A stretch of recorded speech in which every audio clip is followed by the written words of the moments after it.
Price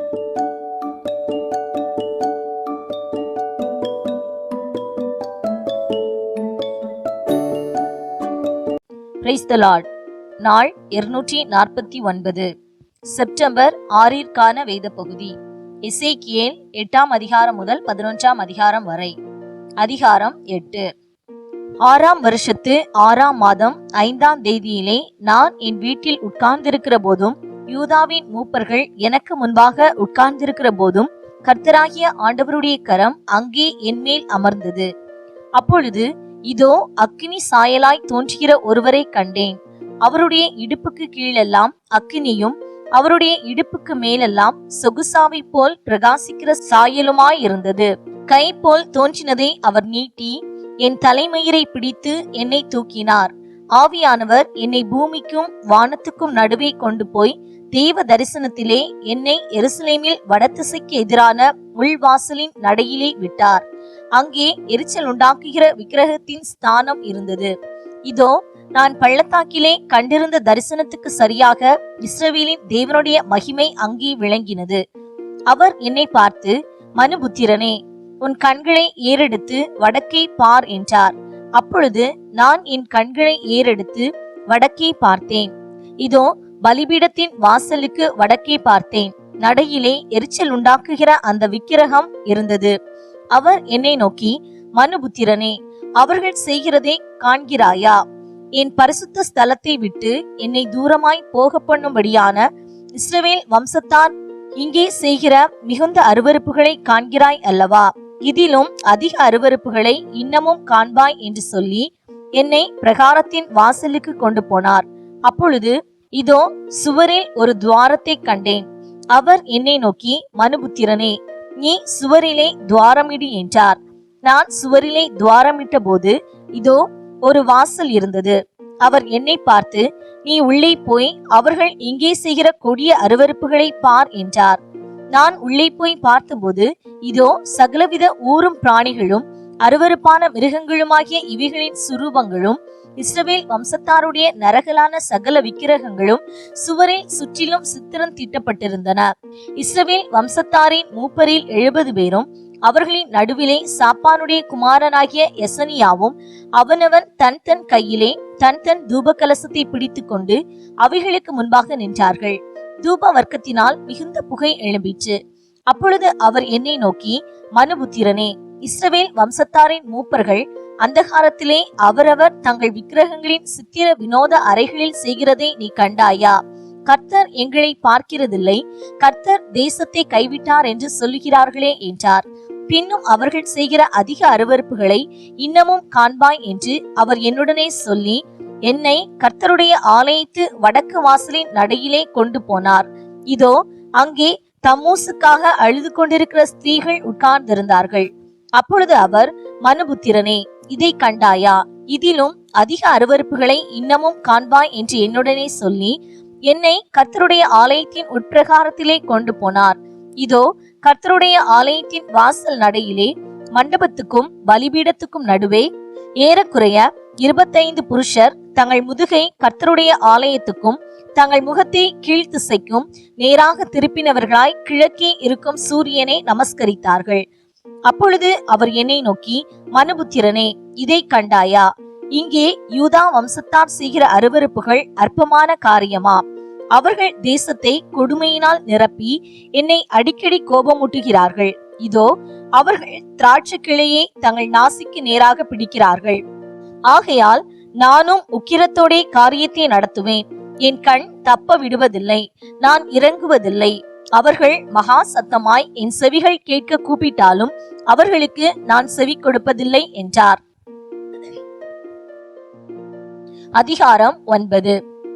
பின்பு அவர் என் காதுகள் கேட்க மகா சத்தமாய் நகரத்தின் விசாரிப்புக்காரர் சங்கரிக்கும் ஆயுதங்களை தங்கள் கைகளில் பிடித்துக் கொண்டு வரக்கடவர்கள் என்று சொன்னார்.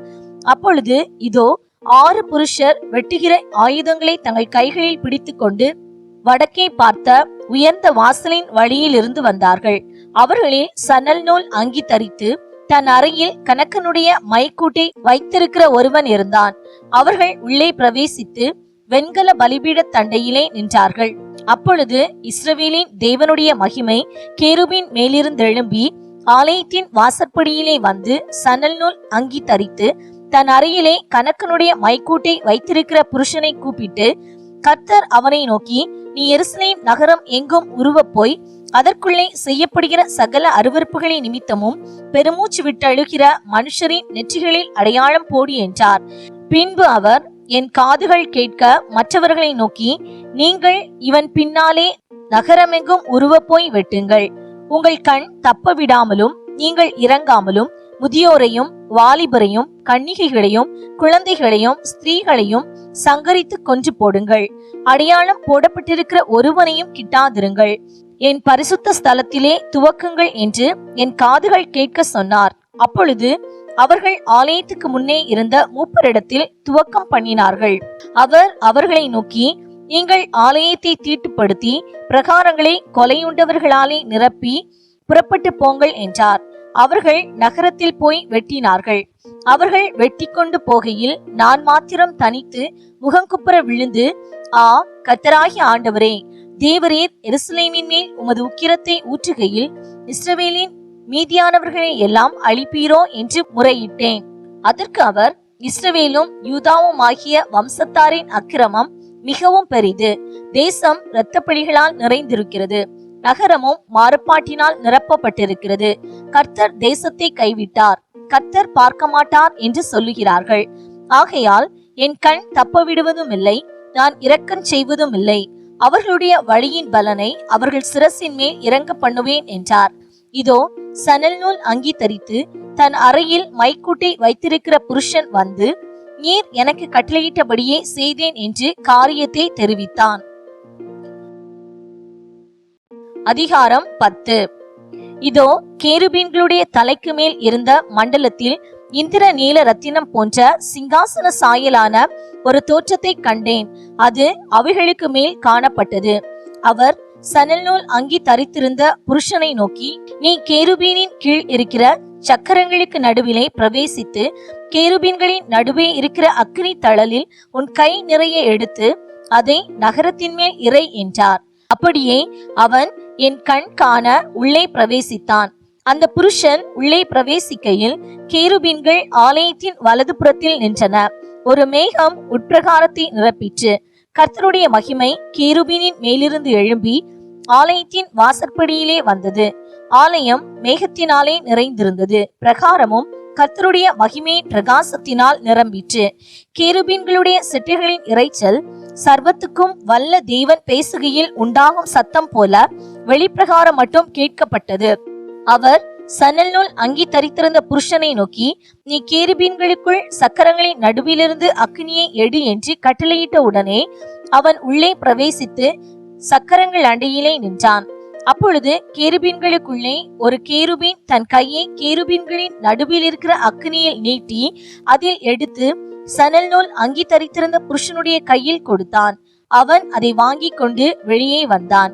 கேருபீன்களுடைய செட்டைகளின் கீழ் மனுஷர் கையின் சாயலானது காணப்பட்டது. இதோ கேருபீன்கள் அண்டையில் 4 சக்கரங்கள் இருக்க கண்டேன். ஒவ்வொரு கேருபீன் அண்டையில் ஒவ்வொரு சக்கரம் இருந்தது. சக்கரங்களின் தோற்றம் படிகப்பச்சை வருணம் போல் இருந்தது.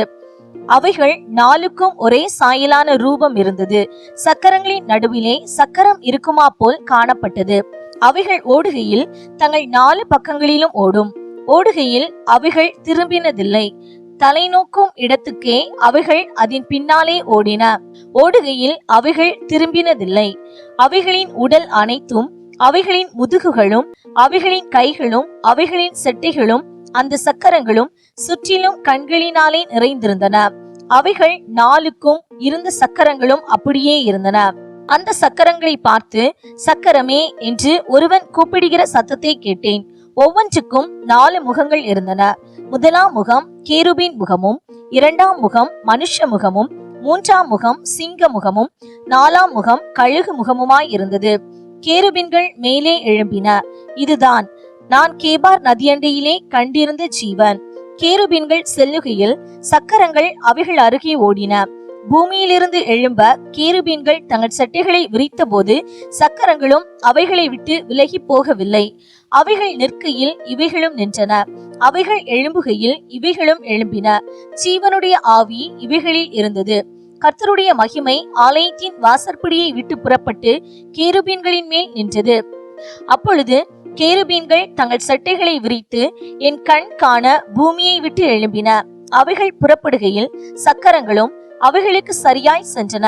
கர்த்தருடைய ஆலயத்தின் கிழக்கு வாசலிலே போய் நிற்க இஸ்ரவேலின் தேவனுடைய மகிமை அவைகளின் மேல் உயர இருந்தது. இது நான் கேபார் நதியண்டையிலே இஸ்ரவேலின் தேவனுக்கு கீழே இருக்க கண்ட அந்த ஜீவன் தானே. அவைகள் கேருபீன்கள் என்று அறிந்து கொண்டேன். அவைகளில் ஒவ்வொன்றுக்கும் 4 முகமும் ஒவ்வொன்றுக்கும் 4 சட்டைகளும் இருந்தன. அவைகளுடைய சட்டைகளின் கீழ் மனுஷ கைகளின் சாயல் இருந்தது. அவைகளுடைய முகங்கள் நான் கேபார் நதியண்டையிலே கண்டிருந்த அந்த முகங்களின் சாயலாய் இருந்தது. ஒவ்வொன்றும் தன் தன் முகத்துக்கு எதிரான திசையை நோக்கி சென்றது. அதிகாரம் 11. பின்பு ஆவியானவர் என்னை எடுத்து என்னை கர்த்தருடைய ஆலயத்தின் கிழக்கு முகமாயிருக்கிற வாசலுக்கு கொண்டு போனார். இதோ அந்த வாசலின் நடையில் 25 புருஷர் இருந்தார்கள். அவர்களின் நடுவே ஜனத்தின் பிரபுக்களாகிய ஆசூரின் குமாரனாகிய எசனியாவையும் பெனாயாவின் குமாரனாகிய பலத்தியாவையும் கண்டேன். அப்பொழுது அவர் என்னை நோக்கி, மனுபுத்திரனே, இவர்கள் இந்த நகரத்திலே அக்கிரமமான நினைவுகளை நினைத்து துராலோசனை சொல்லுகிற மனுஷர். இது வீடுகளை கட்டுவதற்கு காலமல்ல என்றும் இந்த நகரம் பானை, நாங்கள் அதிலுள்ள இறைச்சி என்றும் சொல்லுகிறார்கள். ஆகையால் அவர்களுக்கு விரோதமாய் தீர்க்க தரிசனம் சொல்லு, மனுபுத்திரனே, தீர்க்க தரிசனம் சொல்லு என்றார். அப்பொழுது கர்த்தருடைய ஆவி என்மேல் இறங்கினார். அவர் என்னை நோக்கி, நீ சொல்ல வேண்டியது என்னவென்றால், இஸ்ரவேல் வம்சத்தாரே, நீங்கள் இப்படி பேசுகிறது உண்டு. உங்கள் மனதில் எழும்புகிறதை நான் அறிவேன். இந்த நகரத்தில் நீங்கள் அநேகரை கொலை செய்தீர்கள். அதன் வீதிகளை கொலையுண்டவர்களால் நிரப்பினீர்கள் என்று கர்த்தர் சொல்லுகிறார். ஆகையால் நீங்கள் கொலை செய்து அதன் நடுவிலே போட்டு விட்டவர்களே இறைச்சியும் இந்த நகரம் பானையுமாமே. உங்களையோ அதற்குள் இராதபடிக்கு புறம்பாக்குவேன் என்று கர்த்தராகிய ஆண்டவர் சொல்லுகிறார். பட்டயத்துக்கு பயப்பட்டீர்கள், பட்டயத்தையே உங்கள் மேல் வரப்பண்ணுவேன் என்று கர்த்தராகிய ஆண்டவர் சொல்லுகிறார். நான் உங்களை அதற்குள் இராதபடிக்கு புறம்பாக்கி உங்களை அந்நியரின் கையில் ஒப்பு கொடுத்து உங்களில் நியாய தீர்ப்புகளை நிறைவேற்றுவேன். பட்டயத்தால் விழுவீர்கள். இஸ்ரவேல் தேசத்தின் எல்லையிலே உங்களை நியாயம் தீர்ப்பேன். அப்பொழுது நான் கர்த்தர் என்று அறிந்து கொள்வீர்கள். இந்த நகரம் உங்களுக்கு பானையாய் இருப்பதும் இல்லை, நீங்கள் அதிலுள்ள இறைச்சியாய் இருப்பதும் இல்லை. இஸ்ரவேல் தேசத்தின் எல்லையிலே உங்களை நியாயம் தீர்ப்பேன். என் கட்டளைகளின்படி நடவாமலும் என் நியாயங்களின்படி செய்யாமலும் உங்களை சுற்றிலும் இருக்கிற புறஜாதிகளுடைய முறைமைகளின்படி செய்த நீங்கள் அப்பொழுது நான் கர்த்தர் என்று அறிந்து கொள்வீர்கள் என்று சொல் என்றார். நான் இப்படி தீர்க்க தரிசனம் சொல்லுகையில் பெனாயாவின் குமாரனாகிய பலத்தியா செத்தான். அப்பொழுது நான் முகங்குப்புற விழுந்து மகா சத்தமாய், ஆ கர்த்தராகிய ஆண்டவரே, தேவரீர் இஸ்ரவேலில் மீதியானவர்களை சர்வ சங்காரம் செய்வீரோ என்று முறையிட்டேன். அப்பொழுது கர்த்தருடைய வார்த்தை எனக்கு உண்டாகி, அவர், மனுபுத்திரனே, நீங்கள் கர்த்தரை விட்டு தூரமாய் போங்கள். எங்களுக்கு இந்த தேசம் சுதந்திரமாக கொடுக்கப்பட்டதென்று உன் சகோதரருக்கும் உன் குடும்பத்தாருக்கும் உன் பந்து ஜனங்களுக்கும் இஸ்ரவேல் வம்சத்தார் அனைவருக்கும் எருசலேமின் குடிகள் சொல்லுகிறார்கள். ஆகையால் நான் அவர்களை தூரமாக புறஜாதிகளுக்குள்ளே துரத்தி இருந்தாலும், நான் அவர்களை தேசங்களிலே சிதறடித்திருந்தாலும், நான் அவர்கள் போன தேசங்களில் அவர்களுக்கு கொஞ்ச காலத்துக்கு பரிசுத்த ஸ்தலமாக இருப்பேன் என்று கர்த்தராகிய ஆண்டவர் உரைக்கிறார் என்று சொல். ஆதலால் நான் உங்களை ஜனங்களிடத்திலிருந்து சேர்த்து நீங்கள் சிதறடிக்கப்பட்ட தேசங்களிலிருந்து உங்களை கூட்டிக் கொண்டு இஸ்ரவேல் தேசத்தை உங்களுக்கு கொடுப்பேன் என்று கர்த்தராகிய ஆண்டவர் உரைக்கிறார் என்று சொல்லு. அவர்கள் அங்கே வந்து அதில் சீயன் திகழப்படத்தக்கதும் அருவருக்கப்படத்தக்கதுமாய் இருக்கிறதை எல்லாம் அதிலிருந்து அகற்றுவார்கள். அவர்கள் என் கட்டளைகளின்படி நடந்து என் நியாயங்களை கை கொண்டு அவைகளின்படி செய்ய நான் அவர்களுக்கு ஏக இருதயத்தை தந்து அவர்கள் உள்ளத்தில் புதிய ஆவியை கொடுத்து கல்லான இருதயத்தை அவர்கள் மாம்சத்திலிருந்து எடுத்து போட்டு சதையான இருதயத்தை அவர்களுக்கு அருளுவேன். அவர்கள் என் ஜனமாயிருப்பார்கள், நான் அவர்கள் தேவனாயிருப்பேன். ஆனாலும் சீ என்று இகழப்படத்தக்கதும் அருவருக்கப்படத்தக்கதுமான தங்கள் இருதயத்தின் இச்சையிலே எவர்கள் நடக்கிறார்களோ அவர்களுடைய வழியின் பலனை அவர்கள் தலைகளின் மேல் சுமர பண்ணுவேன் என்று கர்த்தராகிய ஆண்டவர் சொல்லுகிறார். அப்பொழுது கேருபீன்கள் தங்கள் சட்டைகளை விரித்து எழும்பின. சக்கரங்களும் அவைகளுக்கு அருகே சென்றன. இஸ்ரவேலின் தேவனுடைய மகிமை அவைகளின் மேல் உயர இருந்தது. கர்த்தருடைய மகிமை நகரத்தின் நடுவிலிருந்து எழும்பி நகரத்துக்கு கிழக்கே இருக்கிற மலையின் மேல் போய் நின்றது. பின்பு ஆவியானவர் என்னை எடுத்து என்னை தேவனுடைய ஆவிக்குள்ளான தரிசனத்திலே கல்தேயாவுக்கு சிறைப்பட்டு போனவர்கள் இடத்திலே கொண்டு போய் விட்டார். அப்பொழுது நான் கண்ட தரிசனம் என்னிலிருந்து எடுபட்டு போயிற்று. கர்த்தர் எனக்கு காண்பித்த யாவையும் சிறையிருப்பில் இருந்தவர்களுக்கு சொன்னேன். இன்றைய நாளுக்கான வேத பகுதி வாசித்து முடிந்தாயிற்று. தேவனுக்கே மகிமை உண்டாவதாக. ஆமேன். இன்றைய நாளுக்கான வேத பகுதியிலிருந்து ஒரு கேள்வி. சக்கரங்களின் தோற்றம் எப்படி இருந்தது? இன்றைய நாளுக்கான வாக்குத்தத்தம் எசேக்கியேல் 11:20. அவர்கள் என் ஜனமாயிருப்பார்கள், நான் அவர்கள் தேவனாயிருப்பேன். இந்த வாக்குத்தத்த வசனத்தின்படி கர்த்தர் நம்மை ஆசீர்வதிப்பாராக. ஆமேன்.